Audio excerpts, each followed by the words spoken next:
ये visuals indicate कर रहे हैं कि सूबे की आवाम का टेम्परामेंट माहौल क्या है और एक अवामी वज़ीर-ए-आला किस तरह से पब्लिक सपोर्ट गेन कर चुका है। ये इंडिकेटर्स हैं या ट्रेलर्स हैं, आप कुछ भी समझ लीजिए, लेकिन इसका असर आने वाले दिनों में रहेगा।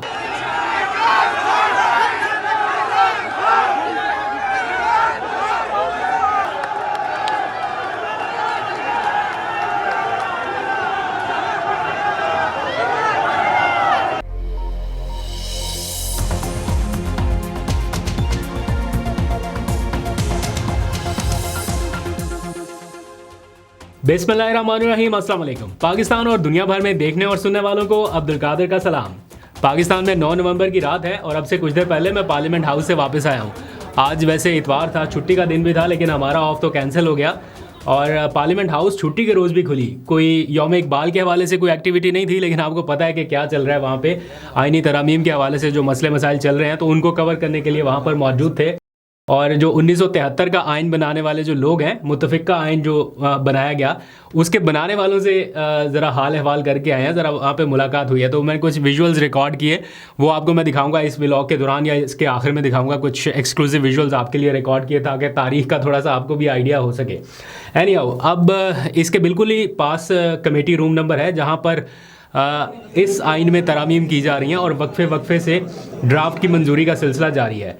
और कभी एक शिक के ऊपर इत्तेफाक हो जाता है, कभी दूसरी के ऊपर हो जाता है। तो अभी जो मसला थोड़ा डिले हुआ वो है ये जो ताहियात इस्तिस्ना वाला मामला है। फील्ड मार्शल वाले इस्तिस्ना पर तो सारे ही इत्तेफाक कर चुके हैं, उसके ऊपर तो कोई इख्तलाफ नहीं करता। लेकिन जो सदर वाला है, वज़ीर आज़म वाला है, उसके ऊपर थोड़ा मामला उलझा और ये कहा जा रहा था कि सदर के पास होनी चाहिए या नहीं होनी चाहिए। इन चीज़ों को थोड़ा डिबेट किया जा रहा है इसके ऊपर। लेकिन वो कह रहे हैं कि जनाब, अगर सदर जो है वो सुप्रीम कमांडर है तमाम मुसल्लह अफवाज का, और उसके मातहत अगर किसी को मिलती है, तो फिर सदर को अगर नहीं मिल रही ताहियात इम्यूनिटी, तो फिर ये उनके आइनी ओहदे से ज़्यादती है। तो इस तरह के आर्गूमेंट पेश किए जा रहे हैं और ये मेक श्योर किया जा रहा है कि नई सदर मुमलिकत के पास भी हो। तो मैं ये देख रहा था कि फिर शहबाज शरीफ साहब के पास भी ये मामला गया, तो उन्होंने तो विदड्रॉ कर लिया। वो किस रीज़न से किया? कुछ लोग कहते हैं कि शायद इस वजह से इमरान खान को इम्यूनिटी मिल जाती अगर वज़ीर आज़म का शुमार हो जाता, इसलिए उन्होंने विदड्रॉ कर लिया। कोई बात बताता है। बहरहाल इस सारी सूरत हाल के दौरान पता चला, अचानक अभी खबर आई कि स्पीकर कौमी असम्बली ने भी इस्तिस्ना लेने से यकसर इनकार कर दिया है। मैंने खबर देखी, मैंने कहा इनकार कर दिया, इनको कब मिली? तो पता चला कि उनका नाम भी कहीं तजवीज़ में किसी में आज डाला किसी ने कि जनाब जो स्पीकर कौमी असम्बली है उनको भी दे दिया जाए, गवर्नर्स को भी दे दिया जाए, जितने आइनी ओहदे हैं सबको दे दिया जाए। सब डरे हुए हैं, पता नहीं क्यों, क्या बात है, सबको ही चाहिए इम्यूनिटी के जनाब, इसको भी दो, उसको भी दो, उसको। अभी मैं देख रहा था गुज़िश्ता रात के जो कमेंट्स थे, उसमें कोई सैफुद्दीन साहब थे, उन्होंने लिखा कि कादिर भाई मुझे भी इस्तिस्ना चाहिए ताकि मैं भी कभी कोई छोटी मोटी गलती कर सकूँ। तो आम आदमी जो है वो भी मांग रहा है कि भाई मुझे भी इस्तिस्ना दो।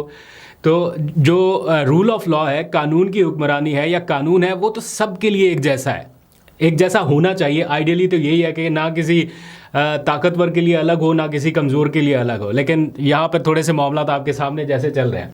वैसे एक क्वेश्चन है, ज़रा आप भी इसका जवाब दीजिएगा। आजकल सोशल मीडिया पे भी बहुत सारे लोग पूछ रहे हैं, और बाय द वे कल मैंने खुद भी ये महसूस किया कि इन तरामीम के ख़िलाफ़ जिस तरह से मौसर आवाज़ उठनी चाहिए अपोजिशन कैंप से, जिस तरह से मौसर एक कैंपेन होनी चाहिए थी या अपोजिशन का पता चलना चाहिए था, वैसा नहीं है। उसकी ऑब्वियस रीज़न्स हैं। एक माहौल ऐसा है, ऊपर से ये तरामीम ऐसे माहौल में पास की जा रही हैं जिनमें दोनों ऐवानों में अपोजिशन लीडर्स है ही नहीं, ना कौमी असम्बली में है ना सेनेट में है। जो पीटीआई के अपोजिशन लीडर्स थे उनको नाअहल करार देके उनको सज़ाएं सुना दी गई हैं। लेकिन इस सारे मामले में अगर इमरान खान जेल से बाहर होते या इस वक्त एक्टिव पॉलिटिक्स में होते, तो किस किस्म का रिएक्शन आता या क्या रद्दअमल आता? वो तो पेट्रोल की 2 रुपये प्राइस नहीं ऊपर होने देते थे। जब वो सख्त अपोजिशन करते थे तो हुकूमत 2 रुपये 4 रुपये पेट्रोल की प्राइस बढ़ाते हुए भी सोचती थी कि इमरान खान इस पे एहतजाज करेगा। तो ये तो फिर आइन में तरामीम का मामला है। बहरहाल एक राय ये भी है कि अगर इमरान खान जेल से बाहर होता तो फिर आइनी तरामीम की ज़रूरत ही ना पड़ती।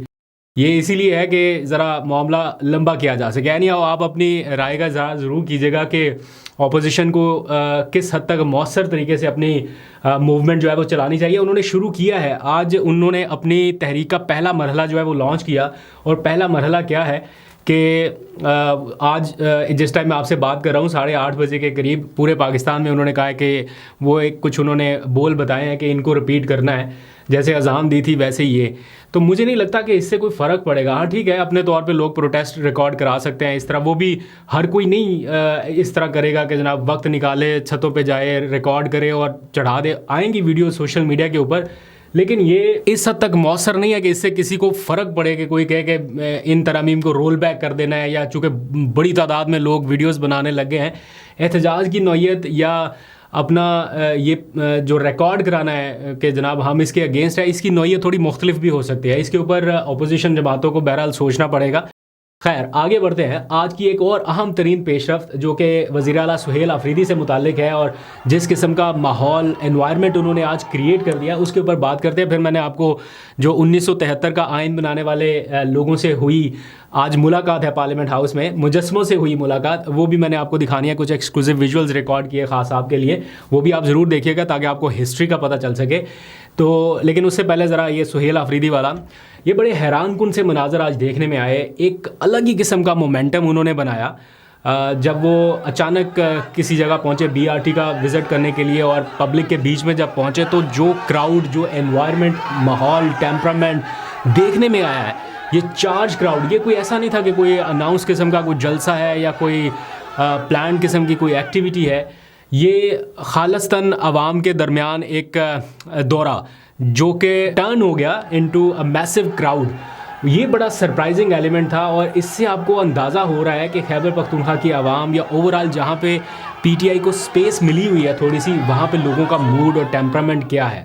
यही वजह है कि इस सूबे में गवर्नर राज नाफिज कर पाना, लगाना, ये भी कोई इतना आसान नहीं है। और आपको पता चल रहा है कि सूबे के लोग जो हैं वो अपने वज़ीर आला के पीछे किस तरह से खड़े हैं। ये एक काइंड ऑफ ट्रेलर आप कह सकते हैं, या उन्होंने एक दिखाया है कि ये है अवामी पावर, ये है अवामी ताकत। तो कहीं पे बिल्कुल ऐसा माहौल है जहाँ पे अवाम पीछे खड़ी नहीं है और सारे फैसले और ही तरह से हो रहे हैं, और कहीं पे ऐसा है कि पूरी अवामी सपोर्ट है और लॉन्ग लास्टिंग डिसीजंस वहीं पे होते हैं जहाँ पे अवाम आपके पीछे खड़ी हो। तो ये जो माहौल नज़र आया आज खैबर पख्तूनख्वा में, उन्होंने बीआरटी स्टेशन का दौरा किया, जैसे वो लोगों से घुल मिल रहे हैं, जैसे इमेजेस आ रही हैं, जैसे विजुअल्स हमारे पास आ रहे हैं। एक आम आदमी के तौर पे उन्होंने अपने खिताब में भी कहा था, मैं रिक्शे वाला का वज़ीर आला हूँ, मैं टैक्सी वाले का वज़ीर आला हूँ, मैं उन लोगों का वज़ीर आला हूँ जो बिल्कुल लेमैन है, जिसके रोज़मर्रा के मसाइल हैं। तो ये अशराफिया का वज़ीर आला किसी तौर पे नहीं लग रहा, वाकई में लग रहा है कि अवामी वज़ीर आला। तो ये ऑप्टिक्स, ये विजुअल जो हैं, ये भी लोगों को पसंद आ रहे हैं।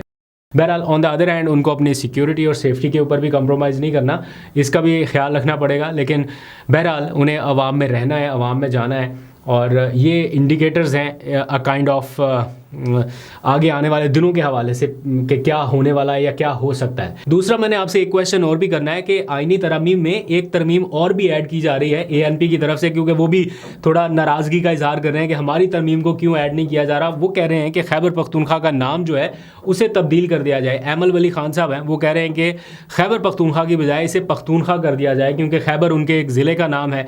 तो अगर किसी ज़िले के नाम से पूरे सूबे को जोड़ दिया जाए तो वो थोड़ा अजीब लगता है। ये खैबर पख्तूनख्वा के जो भाई बहन हैं वो बता सकते हैं कि ये वाकई बात दुरुस्त है, क्योंकि मुझे इसका कोई इतना ज़्यादा आइडिया नहीं है। आप अपनी राय का इज़हार ज़रूर कीजिएगा, क्या वाकई ये नाम चेंज होना चाहिए, ये तरमीम अच्छी है या नहीं। खैर, इस बारे में फर्दर भी बात करेंगे। अभी ज़रा जो मैंने पार्लियामेंट हाउस में कुछ विजुअल्स रिकॉर्ड किए 1973 का मुतफ़िका आइन बनाने वाले मुजस्मों के साथ, ज़रा वो देखिए। मुझे दीजिए इजाज़त, अल्लाह हाफ़िज़।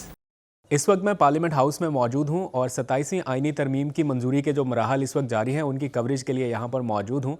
तो मैंने एक बहुत ही दिलचस्प चीज़ यहाँ पर देखी, मैंने सोचा आपको भी दिखाता हूँ। ये मेरे अकब में है। एक्चुअली इस वक्त मैं जिस जगह पे मौजूद हूँ ये कॉन्स्टिट्यूशनल म्यूज़ियम है। यहाँ पर जो 1973 का आइन बनाया गया था उसके हवाले से कुछ चीज़ें हैं। तो हम तो आते जाते अक्सर यहाँ पर देखते रहते हैं, लेकिन आज मौके की मुनासबत से मैंने सोचा आपको भी दिखाया जाए कि ये वो कमेटी है, कमेटी के अराकीन हैं, उनके मुजस्मे हैं जिन्होंने 1973 का मुतफ़िका आइन पाकिस्तान को दिया था। तो इसमें आप अगर थोड़ा सा क्लोज़ जाके मैं आपको दिखा पाऊँ, वैसे तो यहाँ पे ज़्यादा आगे नहीं जा पाएंगे, बट ये अगर आप देखें तो ये जुल्फ़िकार अली भुट्टो का मुजस्मा है, उनका नाम लिखा हुआ है।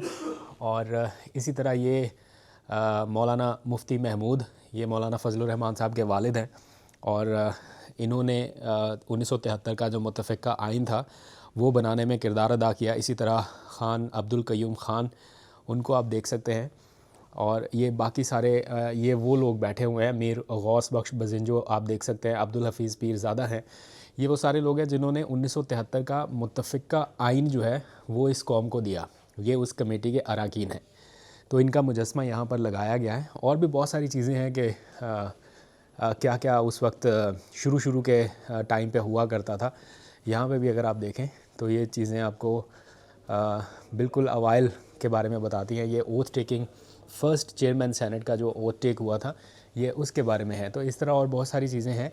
लेकिन आज चूँकि आइन की तरमीम मंजूरी का मामला यहाँ पर चल रहा है तो मैंने सोचा आपको ये मनाज़र भी दिखाया जाए। तो ये पाकिस्तान के पार्लियामेंट में एक ख़ुसूसी म्यूज़ियम बनाया गया है जहाँ पर ये सारी चीज़ें देखने को मिल सकती हैं।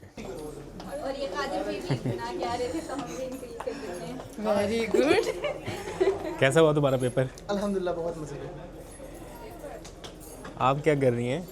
हम बस जैसे 26वीं को कवर किया था, ऐसे 27वीं को कवर कर हम सिर्फ देख रहे हैं, देख ही सकते हैं और क्या सिर्फ कर। देख रहे हैं। भाई वो देखो सरदार आ गया।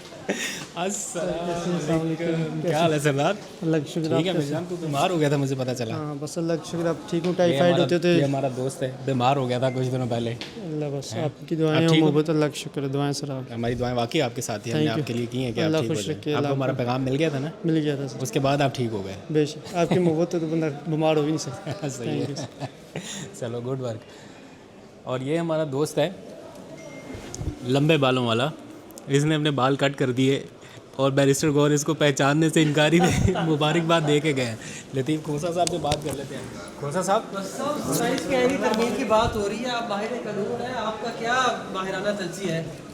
पीपल्स पार्टी का ऑफिसर है, पीपल्स पार्टी इस पे क्रेडिट लेती रही है पहले, एनएफसी पर, वफाक को मजबूत करने पर, वो कई कमजोर कर रहे हैं। वो पीपल्स पार्टी नहीं है भाई, जिन्होंने आइन बनाया, जिन्होंने एटम बम बनाया, जिन्होंने मिसाइल टेक्नोलॉजी दी इस मुल्क में, अब तो फिस्तायत वाली पीपल्स पार्टी है माशाल्लाह, जो सिर्फ उनकी जो है खिदमत कर रही है। जो लोग चाहते हैं 27वीं तरमीम और जो बादशाह बनना चाहते हैं और जो मुल्क को तबाह कर रहे हैं, ये 26वीं तरमीम ने भी तबाह किया, आइन के ढांचे को जो है मुनहदम कर दिया और अदलिया को ग़ुलामी में ले लिया और इलेक्शन कमीशन को दवाम दे दिया और जाने क्या क्या कुछ नहीं किया। और 27वीं तरमीम में अगर ये अमीरुल मोमिनीन बनने जा रहे हैं या कोई इक़्तिदार आला देने जा रहे हैं तो पहले ही उनके पास है, बस कर दें। सर ये आपने खान साहब का स्टिकर बड़ा प्यारा लगाया। अच्छा, थैंक यू वेरी मच।